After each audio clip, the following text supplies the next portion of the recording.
La Russie et l'Ukraine échangent au moins 300 prisonniers juste avant le réveillon du Nouvel An.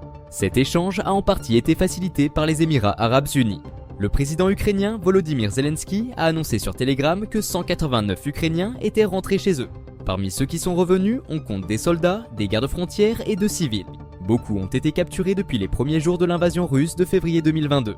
Le ministère de la Défense russe a également confirmé l'échange de 150 prisonniers. Les Ukrainiens ont échangé des prisonniers pris lors de leur offensive dans la région de Koursk, dans le but d'avoir des atouts pour d'éventuelles négociations futures. Le retour de ces prisonniers est un rare moment de soulagement pour l'Ukraine alors que le pays se prépare pour le Nouvel An, une fête importante. Cependant, de nombreux Ukrainiens restent captifs en Russie, et beaucoup des prisonniers revenus ont subi des mauvais traitements en détention.